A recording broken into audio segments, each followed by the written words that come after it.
Hey everyone, and welcome back. Ready for another deep dive? Always. Awesome. Well, today we're tackling something pretty fascinating, the ancient Chinese understanding of tears. Ooh, interesting. Right. And our main source for this deep dive is the legendary Yellow Emperor's Classic of Internal Medicine. Classic text. For sure. We're going to be focusing specifically on chapter 81, where the Yellow Emperor himself explores this surprising connection between our emotions, bodily fluids, and even wind. Wind and tears. Now that's a connection I wouldn't have immediately thought of. Yeah, it's pretty unexpected. Yeah. But that's what makes this deep dive so intriguing, right? It's a chance to see the human body through a completely different lens than what we're used to in modern Western medicine. Exactly. It's all about expanding our perspectives. Absolutely. So let's jump right into chapter 81. The text starts by emphasizing the heart as the repository of essential spirit and highlights its connection to the eyes as being super important. And that right there is a key insight into their whole medical system. They didn't see the heart simply as a pump like we often do today. Right. It was the center of consciousness, the seat of emotions. And they believed that the heart's condition was reflected in our outward appearance, especially in our eyes. Interesting. So like when someone is super sad, their eyes often reflect that sorrow. Exactly. It's like their emotional state is etched onto their very being. Wow. That's pretty profound when you think about it. It's like the ancient Chinese were really tuned into this mind-body connection that we often overlook today. 100%. They understood that our emotions and our physical health are deeply intertwined. Okay, so we've got the heart and its connection to the eyes. What comes next? Well, buckle up, because this is where it gets interesting. The text goes on to say that tears actually originate from the kidneys.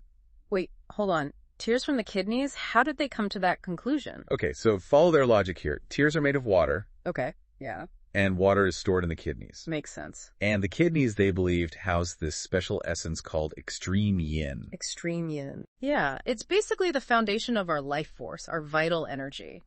Think of it like our resilience or vitality in modern terms. Okay, got it. So the kidneys are kind of like a powerhouse in their system. Exactly. They play a massive role. They're the source of vital energy, willpower, even reproductive abilities.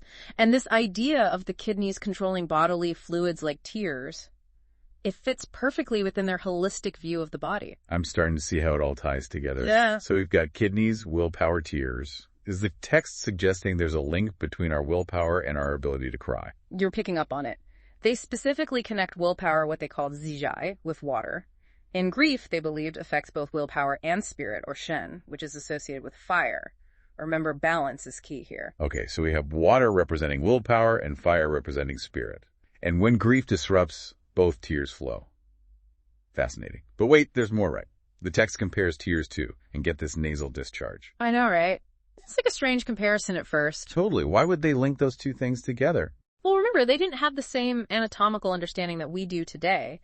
They saw the body as this complex web of interconnected systems constantly influencing each other. So tears and nasal discharge, two seemingly unrelated things, are both tied to our emotional state in their view. Precisely. And it makes you wonder what other hidden connections might our bodies be revealing right.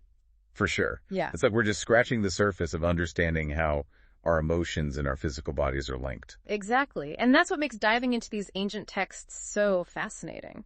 They offer a fresh perspective on things we take for granted, like crying. Okay, so let's get back to tears and nasal discharge. You mentioned that tears were believed to stem from the brain. Yep, the brain, which is yin. Okay, and nasal discharge was thought to come from marrow leaking, which is connected to willpower and the bones. Right. So tears from the brain and nasal discharge from marrow. I'm trying to follow the logic here. How did they connect those seemingly disparate things? It all boils down to their concept of marrow. They viewed the brain as a sea of marrow, intimately connected to the marrow within our bones. Okay, and marrow for them was associated with willpower, with our essence. Exactly. And remember how we talked about extreme yin being the foundation of our life force, that resilience? Marrow is a big part of that. Okay. So the brain and the marrow are like two sides of the same coin, both crucial for our overall well-being. Precisely. And a healthy flow of energy between the brain and the marrow was essential for health. So when grief affects our willpower, which is linked to marrow, it also impacts the brain, which they saw as the source of tears. So it's not that the tears physically originate in the brain as we understand it today, but rather the brain, this sea of marrow, plays a role in regulating the flow of tears based on our emotional and energetic state, especially when it comes to willpower. You got it. Their anatomical knowledge might have been different, but they were incredibly perceptive about the interplay between different bodily systems and how they react to emotions like grief. This is mind-blowing. It's like peeling back layers of understanding about something we all experience crying. And there's more to uncover. The Yellow Emperor doesn't stop there. He tackles another question.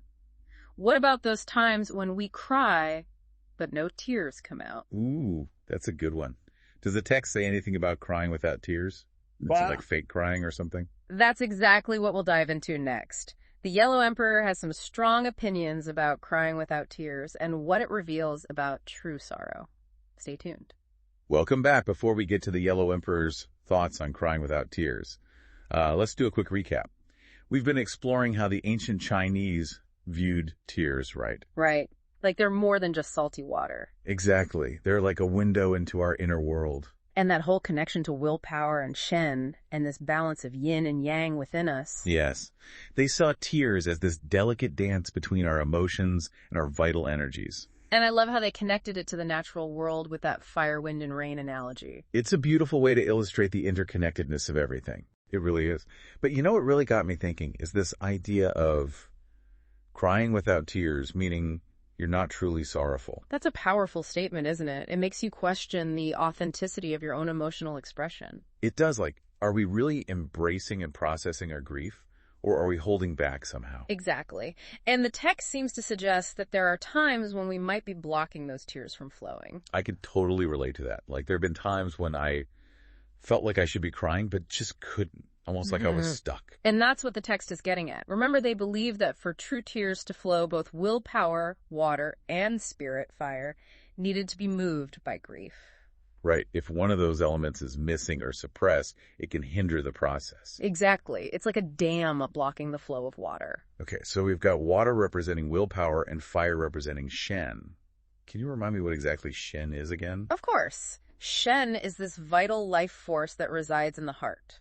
It's like our spirit or soul? You could say that, yes, it's responsible for our consciousness, our emotions, our vitality, even our connection to something bigger than ourselves. So for them, Shen was super important for overall well-being.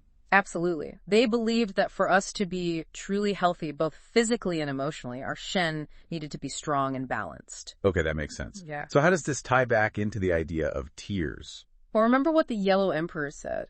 Without compassion, the will does not grieve. Right, and compassion is associated with Shen. But exactly. So if our spirit is depleted or imbalanced, it affects our capacity for compassion, which then impacts our willpower and the flow of tears. Wow. So our ability to cry is actually linked to our ability to empathize and connect with others. That's what the text seems to suggest. It highlights how interconnected everything is in their philosophy.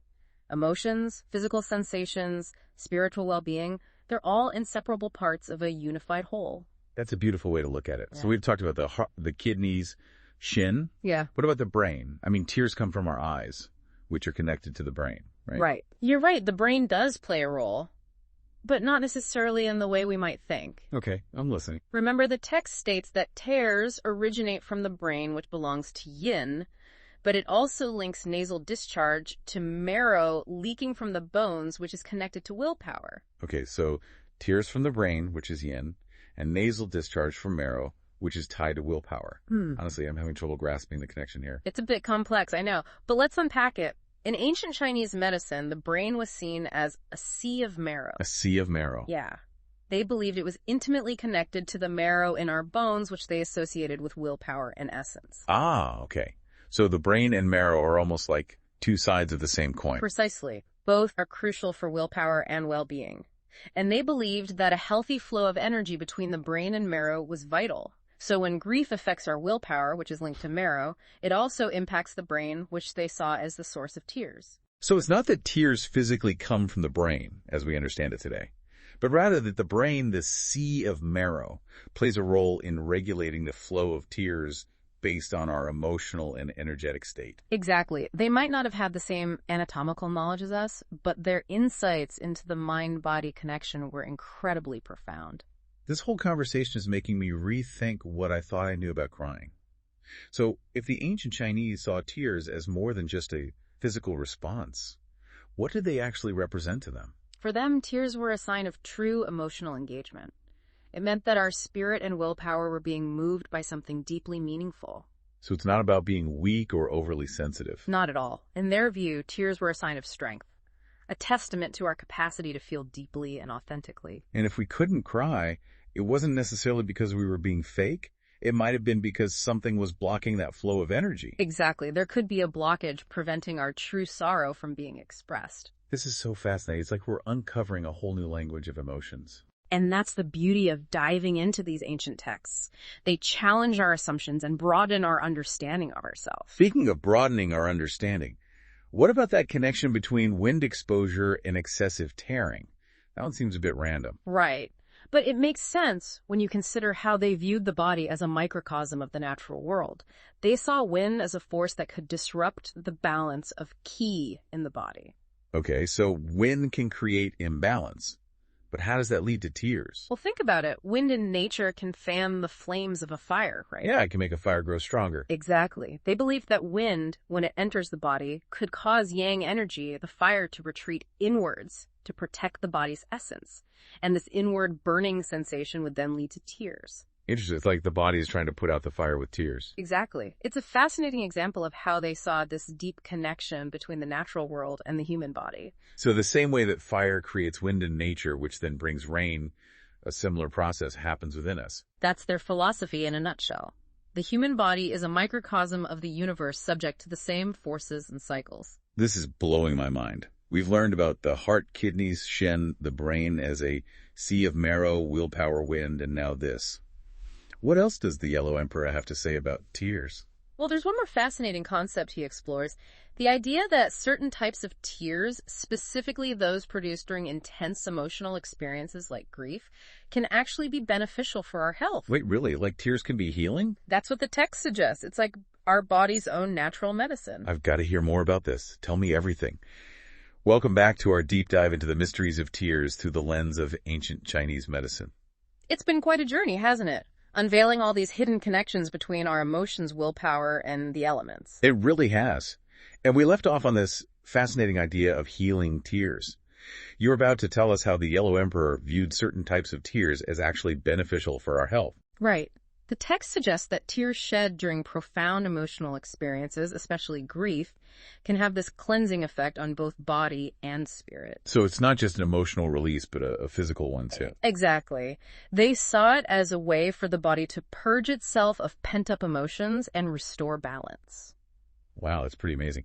Did they go into any detail about how these healing tears actually work? Well, they obviously didn't have the scientific tools to analyze tear composition like we do today. Right.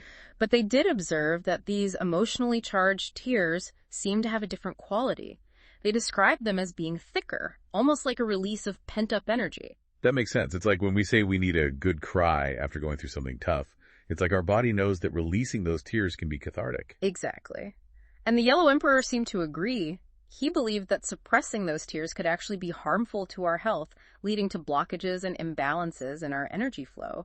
So crying, especially when we're experiencing strong emotions, is actually a natural healing process. It's our body's way of restoring harmony. That's the essence of what the Yellow Emperor was conveying. And it really challenges that modern tendency to view tears as a sign of weakness. Totally. We're often told to toughen up and not cry. But in their view, tears were a sign of strength, a testament to our ability to feel deeply and process our emotions fully. This whole conversation has been such a powerful reminder that there's so much wisdom to be gained from these ancient traditions. I agree. They offer a different way of seeing the world and our place in it. And maybe most importantly, they remind us to listen to our bodies, to pay attention to those subtle signals they send us, like tears. Exactly. Our bodies have an innate wisdom, and if we learn to tune in, we can unlock so much insight into our well-being. Well, that about wraps up our deep dive into the fascinating world of tears as seen through the lens of the Yellow Emperor's classic of internal medicine. It's amazing how these ancient concepts can still resonate with us today and offer guidance for living a more balanced and fulfilling life. Absolutely. We've learned so much about the heart, the kidneys, the spirit, willpower, the brain, and even the influence of the elements on our emotional and physical well-being. It's a testament to the enduring power of human observation and the timeless quest to understand ourselves and the world around us. Couldn't said it better myself. We hope you enjoyed this exploration and that it sparked some new insights, maybe even inspired you to do some exploring of your own. Thanks for joining us on this deep dive into the mysteries of tears. Until next time, keep exploring, keep questioning, and keep diving deep.